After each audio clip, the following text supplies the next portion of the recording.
Bapak Ibu, kita mulai. Bismillahirrahmanirrahim. Assalamualaikum warahmatullahi wabarakatuh.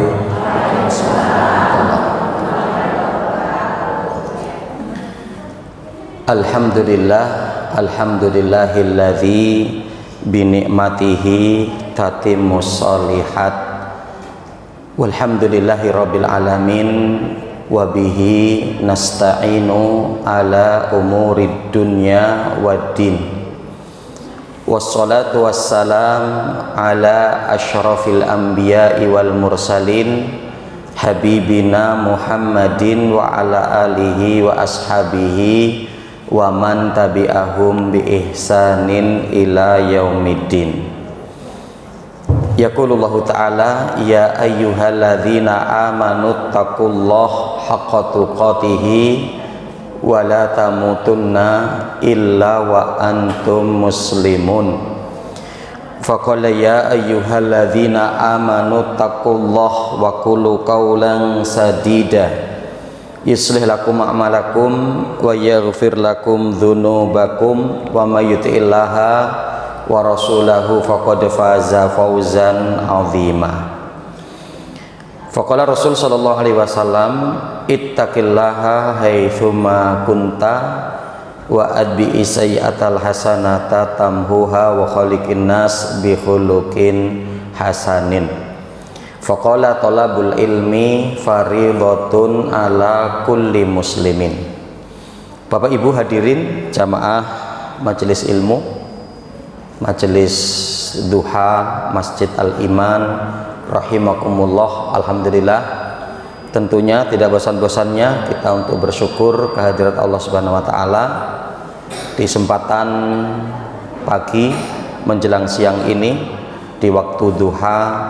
Allah Subhanahu wa taala masih memberikan nikmat kepada kita, baik nikmat kesehatan jasmani dan rohani kita, begitu pula adalah nikmat iman dan Islam, di mana dua nikmat ini adalah dua nikmat yang agung, dua nikmat agung dunia dan akhirat. Ya. Para ulama mengatakan seperti itu. Wa sayyidun na'imi fid dunya al-afiyah. Dan di mana puncak amalan puncak nikmat yang terbesar ya ketika kita di dunia ini adalah nikmat afiyah, nikmat sehat ya. Karena itulah yang kita pahami, kalaupun kita punya apa-apa dari perkara dunia ini tapi kita tidak punya nikmat sehat ya, dimana kita akan mendapatkan ketidaknyamanan, tentunya ketidakbahagiaan ya. Nah, ketika kita mendapati, masya Allah ya, para ulama pun ternyata menyebutkan juga nikmat sehat itu adalah nikmat sehat yang afiyah, yang insya Allah ini sudah sering kita ulang-ulang, bahwa nikmat sehat yang afiyah itu kenikmatan sehat yang dapat mengantarkan hamba tersebut untuk taat kepada Allah ya. Jadi kalau adanya seorang diberi nikmat sehat tapi tidak membawa taat, maka berarti itu baru nikmat sehat, belum afiat ya. Nah, maka dimana bahwa kadang ini menjadi satu perkara yang latah juga. Bagaimana kabarnya Pak? Alhamdulillah sehat walafiat, tapi nggak sholat gitu kan. Kadang kita mendapati gitu. Bagaimana kabarnya Bu? Alhamdulillah sehat walafiat gitu ya. Itu ketemu di pasar tapi nggak pakai kerudung gitu ya, katanya sehat walafiat. Kalau sehat walafiat itu adalah kesehatan yang membawa untuk taat kepada Allah ya. Nah, karenanya ini yang disebutkan oleh para ulama sebagai sayyidun na'imi fid dunya ya. Jadi puncak atau ya nikmat yang paling besar ketika kita hidup di dunia ini adalah nikmat sehat, yang karenanya maka mari kita gunakan kesehatan kita semaksimal mungkin untuk kebaikan, untuk ketaatan ya. Jangan sampai kita akan sadar betapa besarnya nikmat sehat ketika diberi sakit ya. Maka ada ungkapan seorang ulama, Imam Al-Hakim, mengatakan begitu, as-sihhatu tajun ala ru'usi as-sihah la ya'rifuha illal mardha. Ya, di mana beliau mengatakan kesehatan itu adalah mahkota yang berada di atas kepala orang-orang yang sehat. Betapa banyak kadang kita mendapati orang tidak sadar dengan nikmat sehat kecuali setelah sakit. Ya, maka tentunya kita jangan sampai seperti itu. Jangan sampai kita sadar dengan besarnya nikmat sehat pada waktu ketika sakit. Ketika kita sehat juga kita untuk menyadari bahwa Masya Allah, Allah memberikan nikmat sehat kepada kita yang untuk kita gunakan dalam ketaatan kepadanya. Dan begitu juga adalah wasayyidun naimi fil akhirah al-Islam, dan puncak ya nikmat yang paling tinggi ketika kita nanti di akhirat, ketika kita datang kepada Allah dengan membawa Islam. Ya, karena jelas konsep prinsipnya di dalam surat Ali Imran Allah mengatakan wa may yabtaghi ghairal islami dina fala yuqbala minhu wa huwa fil akhirati minal khasirin. Barang siapa yang membawa agama selain Islam, maka sekali-kali tidak akan diterima oleh Allah, dan nanti di akhirat akan menjadi orang-orang yang merugi. Karena di mana bahwa Yahudi itu muslim pada masa Nabi Musa, Nasrani itu muslim pada zaman Nabi Isa, setelah diutusnya Rasul tidak ada kecuali Islam. Ya, karena mereka hanya diutus pada zamannya, pada waktunya. Hanya saja Rasul, kekhususan yang diberikan oleh Allah kepada Rasulullah, diutus dari mulai beliau diangkat menjadi Nabi dan Rasul sampai nanti datangnya hari kiamat. Ya. Salawat bering salam semoga tercurah atas Nabi kita Muhammad Sallallahu Alaihi Wasallam, pada keluarga beliau, para sahabatnya, tabiin, tabiut tabiin, dan orang-orang senantiasa komitmen dalam menjalankan sunnah beliau sampai datangnya hari kiamat kelak. Allahumma la sahla illa ma ja'altahu sahla wa anta taj'alul hazna idza syi'ta sahla.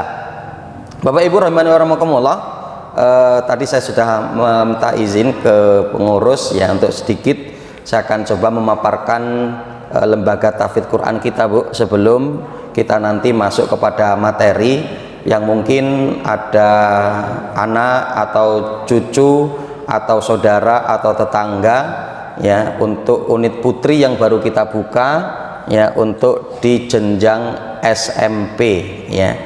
Nah, ini kami dari Yayasan Al-Mazaya Lampung, Yayasan Pendidikan Islam Al-Mazaya Lampung, penerimaan calon hafidhoh ya. Jadi nanti kita akan khusus fokus pada tahfidzul Quran ya. Kita akan lihat, Bu, di sini terkait dengan visi misi, visi terwujudnya generasi hafidhoh yang berkarakter cerdas dalam berilmu dan beribadah serta mandiri.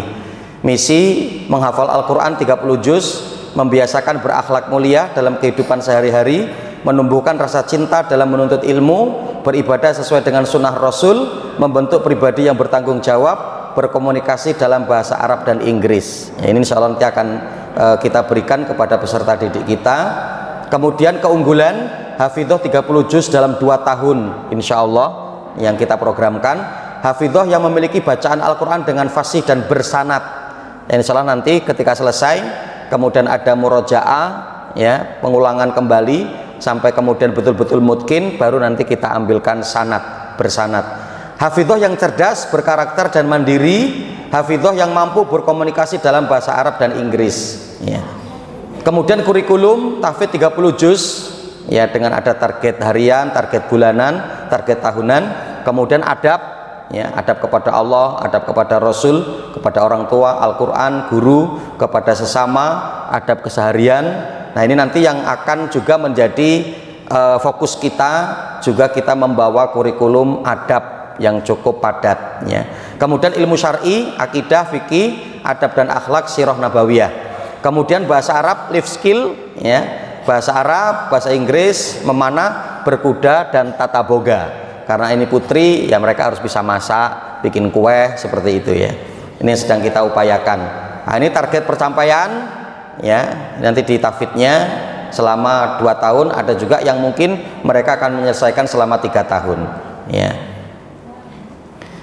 Para pengajar dari LTQ Al-Mazaya adalah Ustadz Ustadzah alumni dari Pondok Tahfidz dan Lembaga Tahfidz Quran ternama di Indonesia. Ya. Nah, ini cara nanti pendaftaran, nanti bisa diinformasikan sebagai amal soleh. Ya, ketika kita membawa informasi ke tetangga kita dan qadarullah 3 tahun selesai, tetangga kita menjadi hafidhoh, maka ya orang tuanya mendapatkan pahala, kita yang memberi petunjuknya pun juga mendapatkan pahala. Nah, Bapak Ibu rahimakumullah, tadi disampaikan oleh pemandu acara bahwa insya Allah kita akan melanjutkan zikir harian dan keutamaannya. Ini untuk di bagian yang kedua. Di bulan lalu kita telah mengkaji untuk di bagian yang pertama, ya. Jadi zikir-zikir yang insya Allah mudah, dan ini adalah zikir harian kita. Dan begitu juga kita akan mengetahui terkait dengan keutamaannya, ya, sehingga insya Allah ketika kita mengetahui keutamaannya ada motivasi tersendiri, ya, ketika kita dalam mengamalkannya, ya, selain bahwa kita yakin itu adalah ibadah kita kepada Allah, ya, apa yang kita lakukan dari zikir dan doa yang selalu kita ucapkan, yang selalu kita gunakan untuk zikir harian kita, maka Allah akan berikan pahala yang cukup banyak kepada kita. Kita awali yang pertama membaca bismillahi tawakkaltu 'alallahi la haula wala quwata illa billah. Ya. Ini doa apa para Bapak Ibu ketika keluar rumah, ya, maka insyaallah ya kita hafal semua. Bismillahi tawakkaltu 'alallahi la haula wala quwata illa billah, ya. Kalimat zikir yang gampang, kalimat zikir yang mudah, ya, dan insya Allah ini pun sudah menjadi bacaan hari-hari kita setiap kita keluar dari rumah kita, ya. Dibaca ketika hendak keluar rumah, ya. Keutamaannya sebagaimana disebutkan dalam hadis. Terkait dengan hadis ini, ya, doa ini sekaligus di sini juga disebutkan akan keutamaannya. Apa keutamaannya? Akan diberi petunjuk, dicukupi kebutuhannya, dan akan dijaga. Insya Allah ya. Jadi keutamaannya cukup banyak di situ. Diberi petunjuk, dicukupi kebutuhannya, dan akan dijaga oleh Allah Subhanahu Wa Taala. Itu dalam hadis riwayat Imam Tirmidzi di nomor 3348 dari sahabat Anas bin Malik, ya, bahwa Nabi Shallallahu Alaihi Wasallam bersabda, "Idza kharaja rajulu min baitihi faqala bismillahi tawakkaltu 'alallahi la haula wala quwata illa billah yuqalu hina idzin hudita wa kufita wa wukita fatanaha lahu syaiton fayaqulu lahu syaitonu akhar kaifalaka birajulin faqad hudiya wa kufiya wa wukiya." Insyaallah ya. Di sini disebutkan Rasul Shallallahu Alaihi Wasallam bersabda dari sahabat Anas bin Malik, apabila salah seorang di antara kalian keluar dari rumahnya kemudian mengucapkan bismillahi tawakkaltu 'alallah la haula wala quwata illa billah, tidaklah lain kecuali pada waktu itu dia akan hudita, kamu akan diberi petunjuk, wakufita, kamu akan dicukupi, wawukita, kamu akan dijaga, ya. Fatana halahu syaiton, ya, syayatin, dan dimana para syaiton itu akan menjauh, nyingkir, ya, tanaha, ya, fayaqulu lahu syaitonu akhar, maka setan-setan yang lain yang mungkin akan menggoda, gitu ya, itu kemudian dikatakan kepada mereka, ya, kaifalaka birajulin faqad hudiya wa kufiya wa wukiya, bagaimana kamu mau menggoda orang tersebut karena orang tersebut sudah diberi petunjuk, diberi ketercukupan, dan dijaga oleh Allah.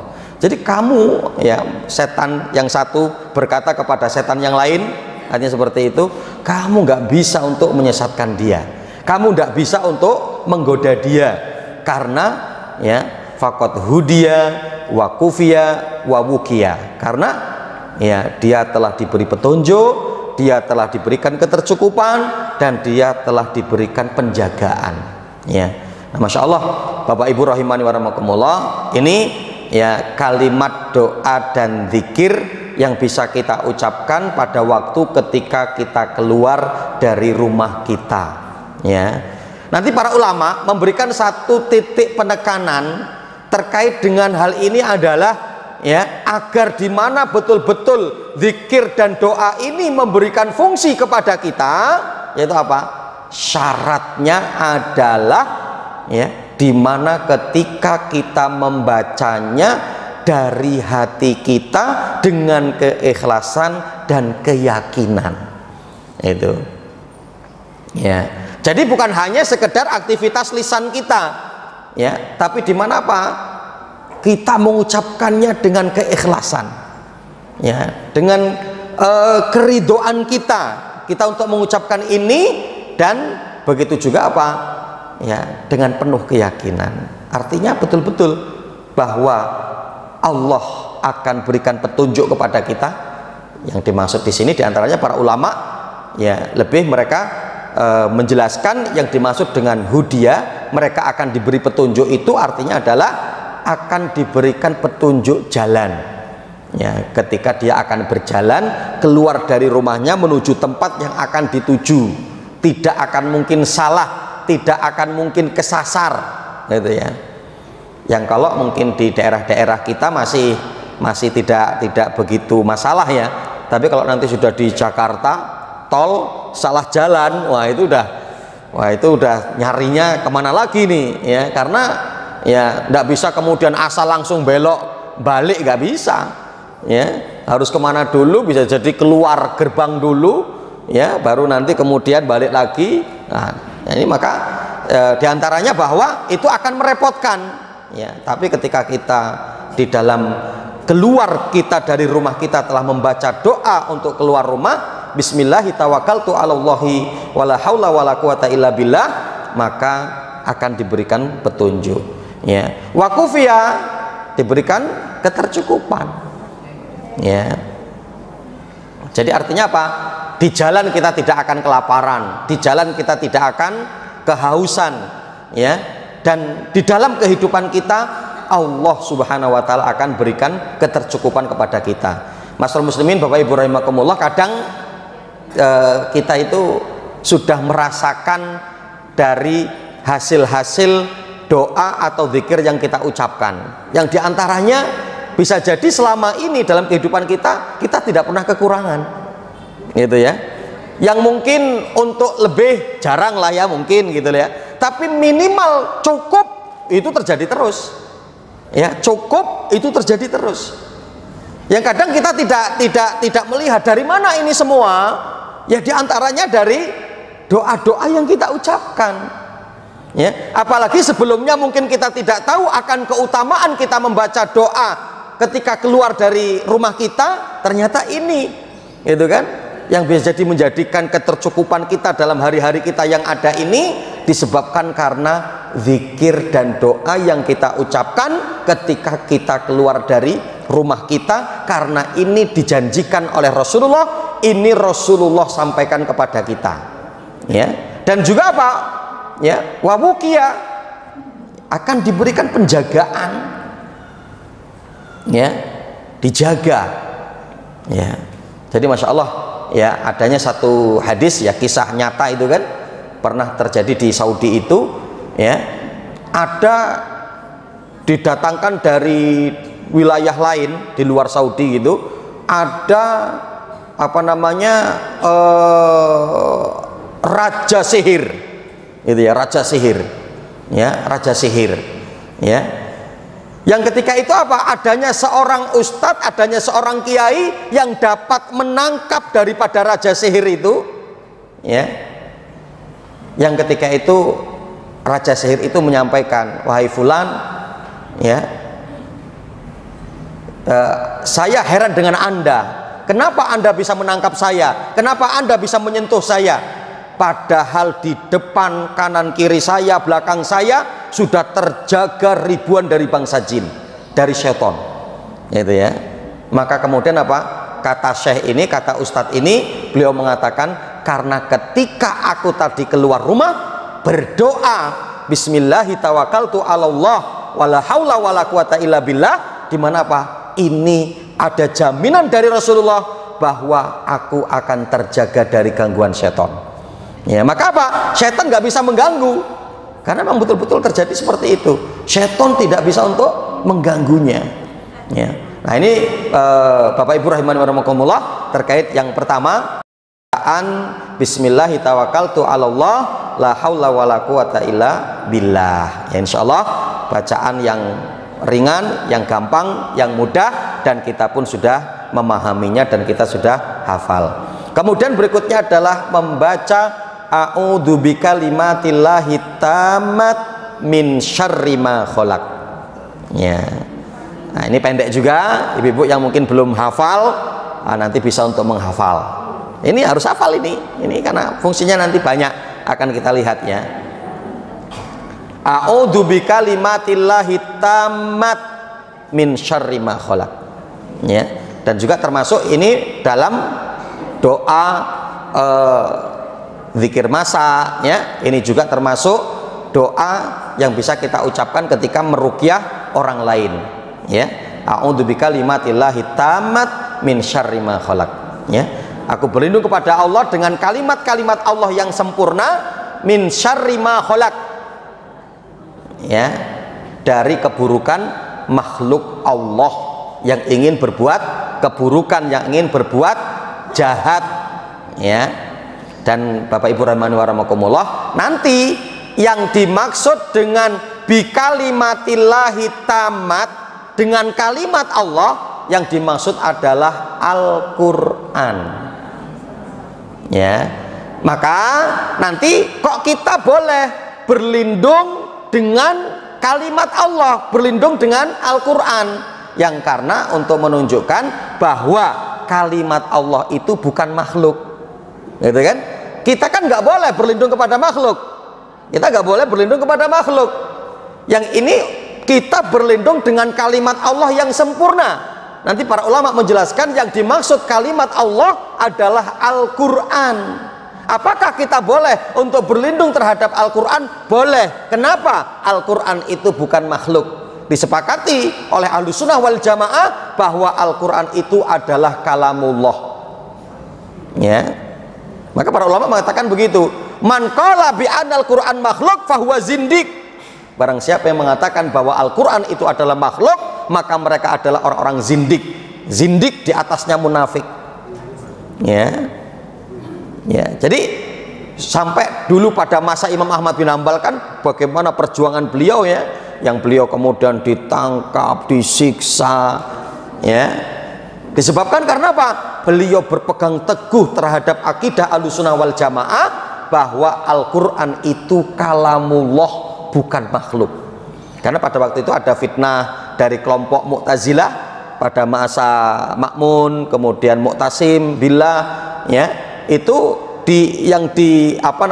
disetujui juga pendapat itu bahwa Al-Quran adalah makhluk oleh pemimpin-pemimpin pada masa itu ya, sehingga yang hidup pada masa itu adalah Imam Ahmad bin Hanbal yang beliau ditangkap, disiksai gitu kan, untuk agar bisa mengucapkan, memiliki keyakinan bahwa Al-Quran itu makhluk.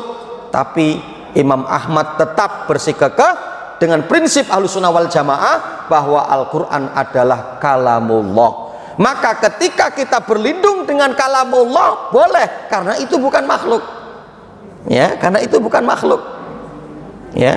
Maka dengan kegigihan daripada Imam Ahmad, beliau dijuluki sebagai Imam Ahlussunnah wal Jamaah ya. Jadi nanti kalau siapakah Imam Ahlussunnah wal Jamaah? Imam Ahmad bin Hanbal ya. Yang diantaranya sebabnya karena apa? Karena kegigihan beliau dalam memperjuangkan akidah Islam bahwa Al-Quran itu adalah kalamullah, bukan makhluk ya. Nah ini a'udzu bikalimatillahi tammat min syarri ma khalaq. Aku berlindung kepada Allah dengan kalimat Allah yang sempurna, yaitu dengan Al-Quran, min syarri, dari keburukan ma khalaq, apa yang Allah ciptakan dari makhluk-makhluk yang ada. baik dengan binatang-binatang, bahkan juga manusia, ya, dengan binatang-binatang dengan berbagai macam banyak modelnya, ya. Dan ada binatang-binatang yang kadang memberikan mudarat kan kepada kita, itu ya, mungkin ada kalajengking, ya, ada apa namanya, ular, ya, dan binatang-binatang yang lain, ya. Ya, hadis yang menyebutkan tentang hal ini kita melihat itu, ya, dalam riwayat Imam Muslim an Khawlah binti Hakim As-Sulamiyah radhiyallahu anha qalat sami'tu Rasul sallallahu alaihi wasallam yaqul man nazala manzilan thumma qala a'udzu bikalimatillahi tammat min syarri ma khalaq lam yadurruhu syai'un hatta yartahila min manzilihi dzalik. Rawahu Muslim. Ya, dari Khawlah binti Hakim As-Sulamiyah radhiyallahu anha, mudah-mudahan Allah meridhoinya. Beliau telah mengatakan, aku mendengar Rasulullah bersabda, man nazala manzilan, barang siapa yang apa namanya mampir di suatu tempat, atau barang siapa yang turun ke rumahnya, ya, pulang ke rumahnya, atau ya seseorang yang datang ke suatu tempat, ya, tempat itu berarti menjadi tempat baru, ya, atau tempat yang sudah lama dan dia ke sana. Kemudian ketika dia turun ke rumah tersebut, atau dia berada di rumah tersebut, rumah yang baru tersebut, atau tempat yang baru tersebut, mengucapkan a'udzu bikalimatillahi tammat min syarri ma khalaq, maka apa? Lam yadurruhu syai'un, maka segala sesuatu nggak akan mungkin memberikan mudarat kepada dia, hatta yartahila min manzilihi dzalik, sampai dia pergi dari tempat tersebut. Insya Allah akan dijaga, gitu ya, akan dijaga, ya. Nah, maka ini apa namanya, senjata kita, ya, ketika kita berada di tempat baru, baik itu bentuknya gedung atau tempat baru itu bukan gedung, maka jangan lupa mengucapkan kalimat ini, a'udzu bikalimatillahi tammat min syarri ma khalaq, ya. Jadi untuk apa namanya, kebiasaan-kebiasaan dulu kita ganti dengan kalimat ini, gitu ya. Kalau dulu kan assalamualaikum mbah, gitu ya, permisi mbah, ya, numpang lewat, gitu ya, ya, numpang pipis, gitu ya. Nah ini, jadi ini diganti a'udzu bikalimatillahi tammat min syarri ma khalaq. Dan ternyata para ibu sekalian rahimakumullah, itu juga kebiasaan yang untuk mengucapkan gitu loh, permisi, yang seolah-olah di situ ada penjaga yang menjaga tempat tersebut. Ini dilakukan oleh orang-orang Arab jahiliyah pada waktu itu, ya. Tapi apa yang mereka lakukan, nanti dalam kitab Fathul Majid, ya, Syekh Abdurrahman Al-Syekh rahimahullah taala menyebutkan terkait dengan hal ini, ya, kisah ini, yaitu apa? Ketika mereka berada di apa ya namanya, pokok-pokok air, sumber air. Kalau kita apa ya, das-das banyu gitu loh. Kalau kita itu ngomongnya kayak gitu itu. Kan kadang kita kayak gitu ya, di tempat-tempat kayak gitu kan kayaknya seolah-olah angker gitu ya, seolah-olah mistis gitu, ya. Maka ketika berada di situ, ya permisi, kadang begitu, yang padahal ya untuk tidak begitu. Maka dulu pun pada masa Rasul Shallallahu Alaihi Wasallam ini dihancurkan, nggak boleh, ya, nggak boleh, ya. Maka kan banyak ya yang dulu pada masa Rasul memerintahkan kepada para sahabat untuk menghancurkan benda-benda yang dijadikan keramat. Nah, termasuk juga adalah ndas banyu itu, ya, kepala air gitu lah ya, kepala air, tempat sumber air pertama keluar, nanti kemudian mungkin ke sungai atau kemana begitu. Nah, itu dulu pada masa Rasulullah yaitu dibereskan. Jadi dibuat apa yang sehingga jangan dijadikan adanya hal-hal seperti itu, gitu ya. Nah, maka ketika kita berada di tempat yang baru, yang disunnahkan oleh Rasul untuk mengucapkan ini, a'udzu bikalimatillahi tammat min syarri ma khalaq, ya. Yang Rasulullah mengatakan, ya, ketika seorang mengucapkan ini, maka tidak ada yang bisa memberikan mudarat dari makhluk-makhluk Allah sampai dia pergi dari tempat tersebut, ya. Ini keistimewaannya. Keutamaannya, keutamaan orang yang mengucapkan zikir ini ketika singgah atau menempati suatu tempat, karena dia akan terjaga dengan izin Allah dari gangguan makhluk yang ada ya di tempat tersebut sampai ia meninggalkannya. Imam Al-Qurtubi berkata, hadis ini adalah berita yang sah dan ucapan yang benar. Kita mengetahui kebenarannya berdasarkan argumentasi hadis ini dan percobaan pengalaman. Sungguh sejak mendengar hadis ini aku selalu mempraktekkannya, maka tidak ada satupun yang mencelakakanku sampai ketika aku meninggalkannya, lupa untuk mengamalkannya. Suatu malam di Al-Muhaddabah aku disengat ya seekor kalajengking, maka aku merenungkan kejadian ini yang menimpaku ini, maka aku ingat bahwa aku telah lupa membaca perlindungan dengan kalimat Allah ini. Ini artinya sudah ada yang kemudian mempraktekkan dan sudah ternyata betul-betul akan terjadi seperti itu. Ketika qadarullah dalam kondisi lalai dan lupa, maka ternyata tersengat ya kalajengking, yang itu adalah makhluk Allah yang ternyata memberikan mudorot karena sakit ya, apalagi bisa membengkak, apalagi bisa kemudian menjadikan virus atau penyakit ya, atau racun yang berkepanjangan. Masya Allah ya. Apalagi kadang kan kita di tempat yang baru, kita nggak ngerti di sekeliling itu ada apa ya, di sekeliling itu ada apa ya. Saya pernah mendapati berapa kali itu ada orang yang terkena bisa ular, itu ternyata luar biasa, sampai berbulan-bulan nggak sembuh-sembuh, udah dibawa ke sana sini begitu ya. Maka Masya Allah ini menjadi satu ilmu bagi kita, apalagi yang suka di tempat-tempat yang banyak rumputnya, yang kita tidak bisa melihat kondisi keadaan di sekitar gitu ya. Nah ini ya, apalagi seperti kita belum lama ini kan ramai ya berita di di daerah Bandar Lampung ya, masih di sekitaran mana itu yang banyak ada buayanya di sungainya itu kan ya, di sungai itu muncul buaya-buaya yang ternyata terlihat gitu ya di daerah Kedamaian ya. Nah ini maka itu kan kita harus hati-hati. Ternyata ketika saya kemarin ada majelis di sana, setelah majelis, Pak, kok saya mendapat banyak berita ini, saya malah gak ngerti gitu kan. Wah, ini orang sini gak ngerti. Ini bisa jadi main-main ke belakang, tahu-tahu ada buaya ngejar. Nah ini ya. Nah maka penting ya kita untuk berlindung kepada Allah dengan kalimat ini ya, a'udzu bikalimatillahi tammat min syarri ma khalaq ya. Kemudian yang kedua, tadi itu pertama manfaatnya, yang kedua terhindar dari sengatan binatang yang membahayakan.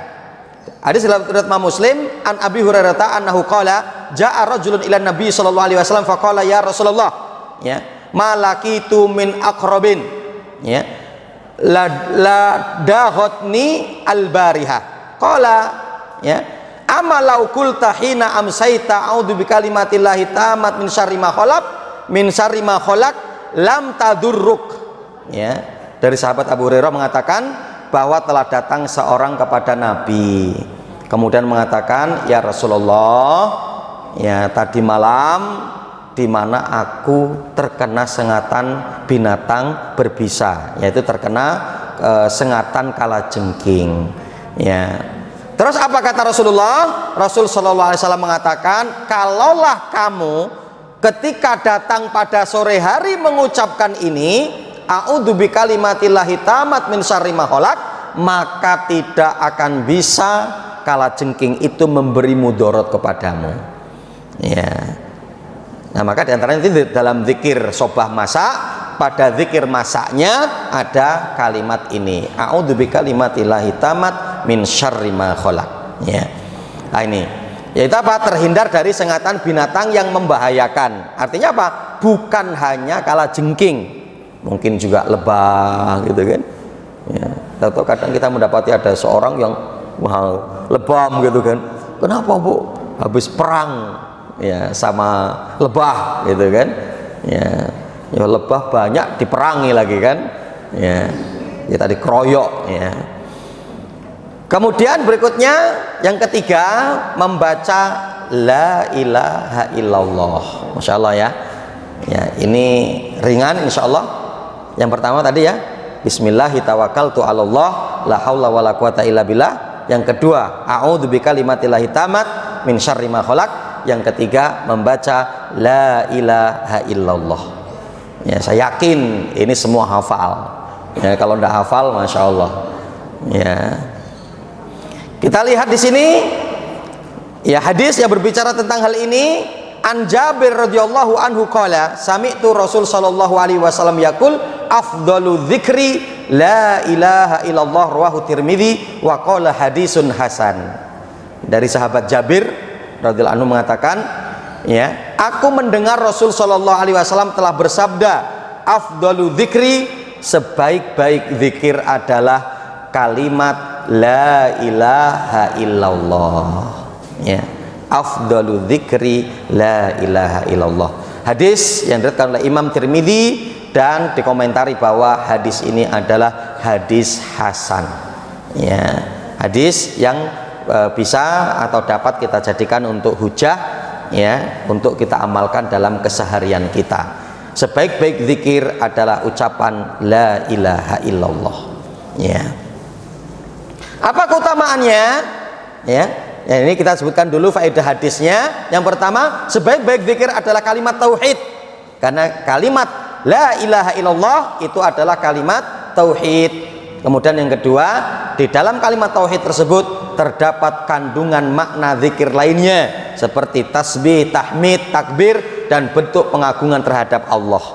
Ya, la ilaha illallah itu sudah mencakup di dalamnya, ya, adanya di mana bentuk sebagai tasbih, ya, untuk menyucikan Allah, kemudian tahmid, memuji Allah, kemudian takbir, mengagungkan Allah, membesarkan Allah, ya, dari makna kalimat la ilaha illallah, sehingganya disebut sebagai afdalu dzikri, sebaik-baik zikir.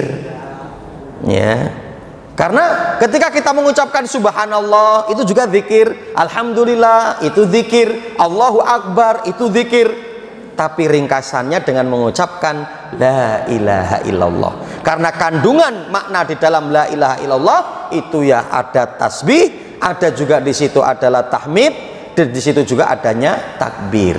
Ya. Kita akan lihat keutamaan daripada la ilaha illallah. Yang pertama, bebas dari neraka. Masya Allah. Dari Anas bin Malik radhiyallahu anhu, suatu saat Nabi Shallallahu alaihi wasallam mendengar muadzin mengumandangkan adzan. Lantas pada sampai ucapan asyhadu alla ilaha illallah, lalu beliau mengatakan kharajta minan nar, kamu dikeluarkan dari neraka. Artinya kamu tidak akan dimasukkan neraka, berarti kamu akan dimasukkan surga. Pada lafaz ketika mendengar muadzin mengucapkan asyhadu alla ilaha illallah. Ya. Ya. Kalau nanti apa? Suruh di ini Bu ya, dikecilkan ya suaranya ya. Ya, Masya Allah ya. Kadang sudah besar aja nggak ada yang datang cuman sedikit, apalagi ketika dikecilkan atau nggak pakai speaker, gitu kan, nggak pakai pengeras suara, ya, yang padahal waktunya juga nggak lama ya.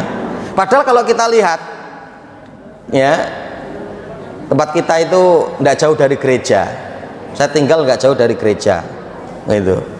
Di setiap apa malam Ahad ya atau hari Ahad gitu kan kegiatan mereka apa pengajiannya, kerohaniannya kan nyanyi, lama loh itu, lama ya. Lah kalau adzan paling 5 menit gitu kan, oh itu lama, dan kayaknya belum ada yang pernah protes gitu kan, belum ada yang pernah protes ya. Tapi ini diprotes, dan yang memprotes juga muslim lagi kan ya, ya, muslim lagi, dan disamakan dengan binatang yang paling buruk lagi kan, Masya Allah ya. Nah, ikhwan fillah rahimani wa rahimakumullah ya, karena justru dalam hadis itu kan untuk dikeraskan, semakin banyak makhluk Allah yang mendengar, nanti itu akan menjadi saksi, gitu kan? Mada sautil muadzin, gitu kan, sampai sejauh mana suara muadzin, gitu ya. Nah, ini jadi keutamaan yang pertama, bebas dari api neraka. Ketika mengucapkan la ilaha illallah akan terbebas dari api neraka. Kemudian ya, yang kedua, mudah untuk masuk surga, insyaallah. Ya, keutamaannya ya, karena ketika itu sudah menjadi terbiasa ucapan kita. Ya, man kana akhiru kalamihi la ilaha illallah dakhalal jannah. Barang siapa yang ucapan akhirannya la ilaha illallah sebelum meninggalnya, maka bagi dirinya surga. Ya, diantaranya Bu, para bapak ibu sekalian rahimakumullah, karena kalimat la ilaha illallah ketika sudah terbiasa untuk kita ucapkan, yang mudah-mudahan menjadi latah di lisan kita. Ya, yang kadang kan kematian nggak bisa kita rencanakan. Ya, nantilah besok saya tak mati, nggak bisa. Tahu-tahu ada apa, itu akhir dari kehidupan kita, kita sudah latah. Yang diantaranya nanti akan coba kita lihat, ketika terjadi sesuatu yang mengejutkan, latahnya dia apa? Kadang dia lagi membawa apa gitu, atau mau jatuh, wah gitu, ini apa ini yang diucapkan ini? Ya, kalau ucapannya yang buruk-buruk, yang negatif, nah itulah yang lisannya untuk selalu ngomong begitu, gitu kan? Tapi yang kalau diucapkan adalah zikir, astagfirullah, la ilaha illallah, masya Allah, gitu kan? Ya, ya. Ada yang saya pernah mendapati, ada orang kayak gitu dia mengucapkan, ya, jadi apa? Dengan ucapan-ucapan yang masya Allah kasar, bahkan apa yang ada di kebun binatang itu dikeluarkan gitu ya, masya Allah ini, ya. Kemudian apa? Masuk surga lewat pintu mana saja yang dia kehendaki. Nah, ini hadisnya ya, insya Allah kita mendapati dari Ubadah bin Somit radhiyallahu anhu, ia berkata bahwa Rasulullah bersabda, ya, man qala asyhadu alla ilaha illallah wahdahu la syarikalah wa ana muhammadan abduhu wa rasuluhu wa ana isa abdullah wa ibnuhu wa ummatihi wa kalimatuhu alqaha ila maryam wa ruhu minhu wa anal jannata haqqun wan naru haqqun adkhalahu Allahu min ayyi abwabil jannah athamaniyah syaa. Ya, jadi barang siapa yang mengucapkan syahadat la ilaha illallah, ya, wahdahu la syarikalah wa ana muhammadan abduhu wa rasuluh, dan bahwa Nabi Isa adalah hamba Allah, dan begitu juga adalah, ya, ibnu ummatihi, ya, yaitu ibunya. Kalimat yang kemudian diucapkan adalah, ya, kalimat yang disampaikan kepada Maryam waruhum min, ya, yang dimaksud nanti adalah kalimat di sini adalah kalimat kun fayakun. Wa anal jannah hakun, dan meyakini bahwa surga itu adalah suatu yang hak, benar akan keberadaannya. Wa anan nara hakun, dan neraka itu adalah hak, ya, adkhalahullahu min ayyi abwabil jannah, maka dia akan dimasukkan ke dalam surga, ya, ke dalam pintu surga ats-tsamaniyah, ya, pintu surga yang 8, syaa, tinggal dia akan memilih, ya, untuk masuk ke dalam pintu surga yang mana yang dia kehendaki, ya, ketika selalu berzikir mengucapkan la ilaha illallah, ya. Kemudian terakhir, ya, yang keempat, mengucapkan atau membaca astaghfirullah, mengucapkan kalimat istighfar, atau ini, ya, astaghfirullahal azim alladzi la ilaha illa huwal hayyul qayyum wa atubu ilaih. Atau di situ ada redaksi juga yang nanti azimnya tidak ada. Artinya astaghfirullah alladzi la ilaha illa huwal hayyul qayyum wa atubu ilaih, ya.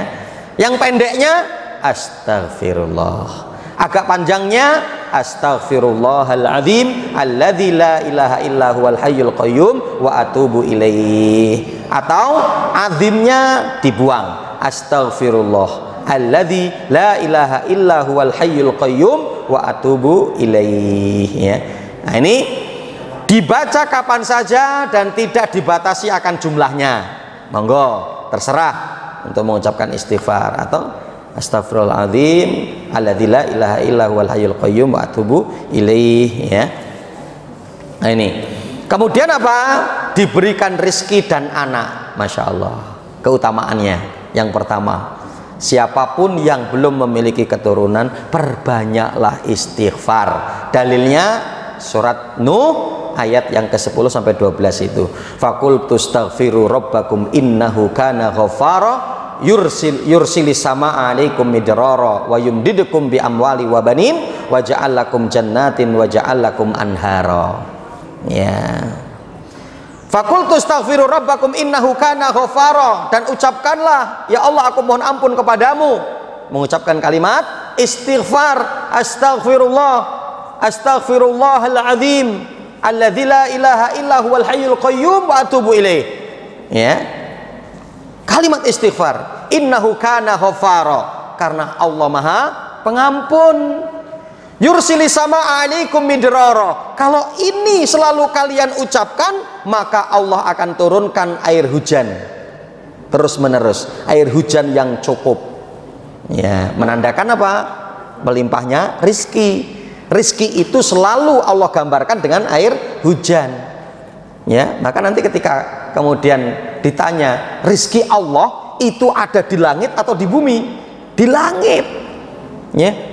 Wa fis sama'i rizqukum wa ma tu'adun, dan di langit ada rizki Allah yang Allah siapkan untuk kalian dan apa yang telah Allah janjikan untuk kalian. Fis sama, di langit. Karena apa? Semua itu bersumber dari air hujan. Kita punya uang banyak, lah nggak hujan, ya nggak ada padi, nggak ada sayuran, nggak ada ini, terus mau makan apa? Ya kan? Makan roti, Ustadz. Lah roti dari mana? Ya kan? Roti dari mana sumbernya, istilahnya begitu ya. Ya.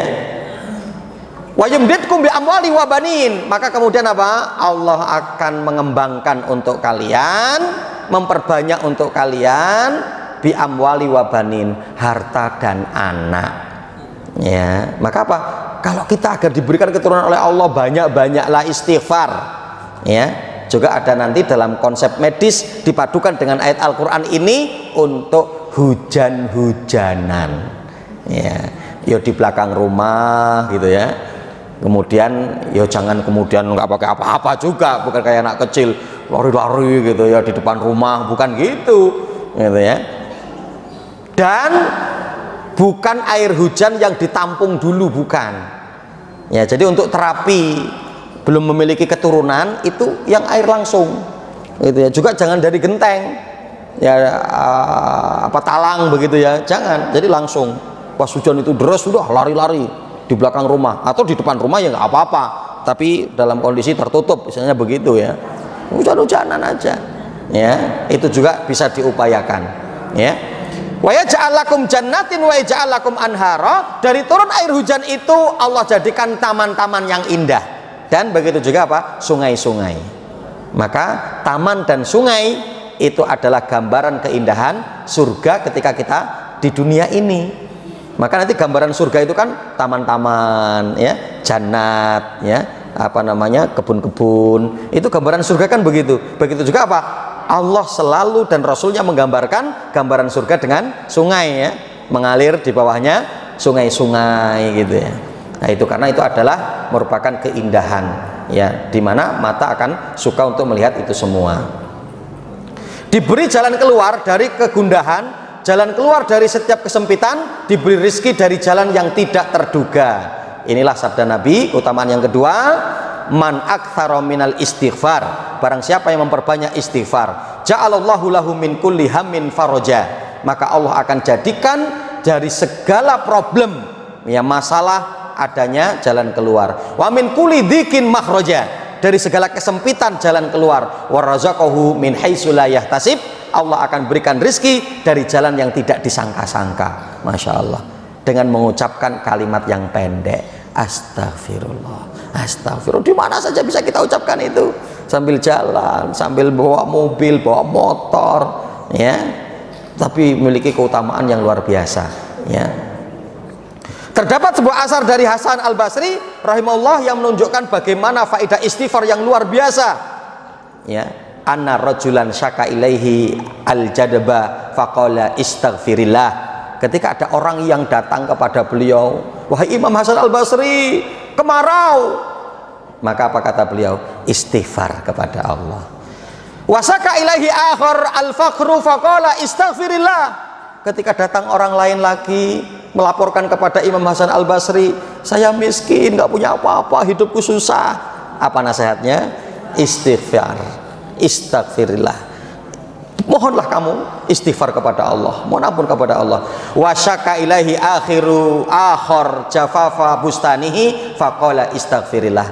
Ketika ada orang lain lagi datang melaporkan kalau di mana kebunnya tidak subur, maka beliau kemudian mengatakan istighfar kepada Allah.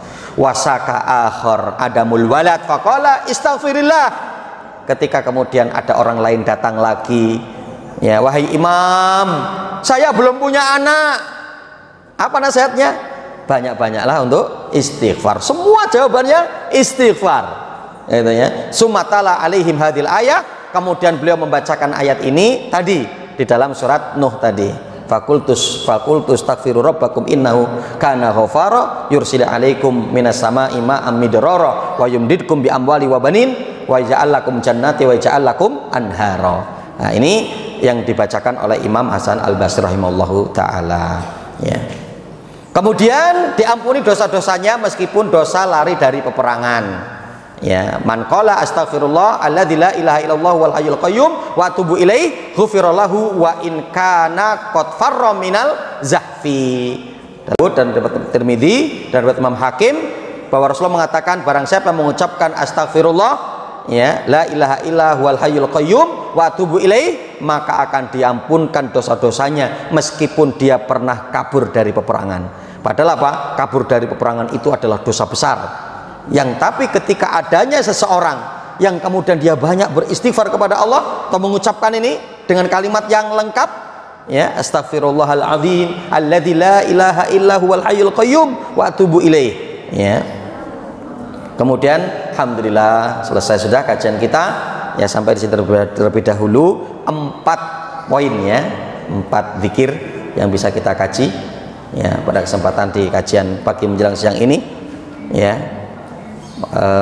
Dari apa namanya hal-hal yang kita sampaikan tadi, kalau ada mungkin yang perlu ditanyakan atau kita ini dulu, ya, ada door prize dulu, ya.